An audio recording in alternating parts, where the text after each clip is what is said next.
నమస్తే, welcome to mega 9 TV. Jammu కాశ్మీర్కు ప్రత్యేక హోదా కల్పిస్తున్న ఆర్టికల్ నెంబర్ 370ని కేంద్ర ప్రభుత్వం రద్దు చేసిన విషయం తెలిసిందే.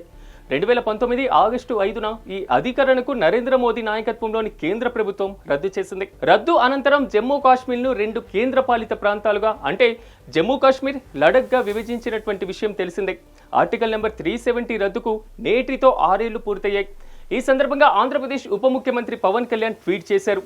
జమ్మూ కాశ్మీర్, లడఖ్ ప్రజలకు శుభాకాంక్షలు తెలిపారు. ఈ 6వ వార్షికోత్సవం సందర్భంగా పవన్ కళ్యాణ్ స్పందిస్తూ ఈ నిర్ణయం దేశంలోని అన్ని రాష్ట్రాల మధ్య సమానత్వాన్ని పెంపొందించిందని, జాతీయ సమగ్రతను మరింత బలపరిచిందని పేర్కొన్నారు. ఆర్టికల్ నెంబర్ 370 రద్దు తర్వాత జమ్మూ కాశ్మీర్లో పాలన, మౌలిక సదుపాయాలు, సామాజిక అభివృద్ధి రంగాల్లో గణనీయమైనటువంటి మార్పులు వచ్చాయని ఆయన నొక్కి చెప్పారు. అధికారిక గణాంకాల ప్రకారం 2019 నుంచి ఇప్పటి వరకు ఆ ప్రాంతంలో సుమారు 5,600 కోట్ల రూపాయలకు పైగా పెట్టుబడులు వచ్చాయని, మరో 66,000 కోట్ల రూపాయల విలువైనటువంటి ప్రతిపాదనలు పరిశీలనలో ఉన్నాయని ఆయన గుర్తు చేశారు. ఈ పరిణామాలు కాశ్మీర్ భవిష్యత్తును బలమైనటువంటి పునాది వేస్తున్నాయని చెప్పుకొచ్చారు.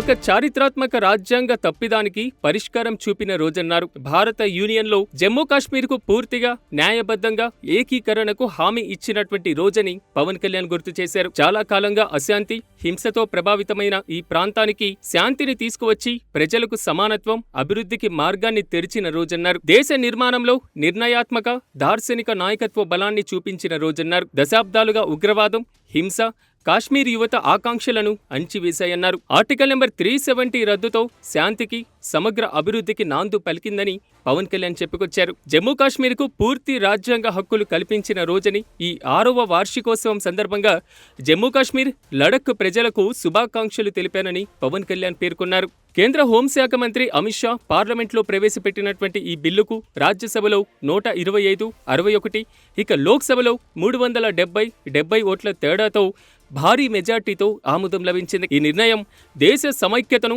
రాజ్యాంగ సమగ్రతను కాపాడడానికి తీసుకున్న సాహసోపేతమైనటువంటి చర్యగా పవన్ కళ్యాణ్ అభివర్ణించారు.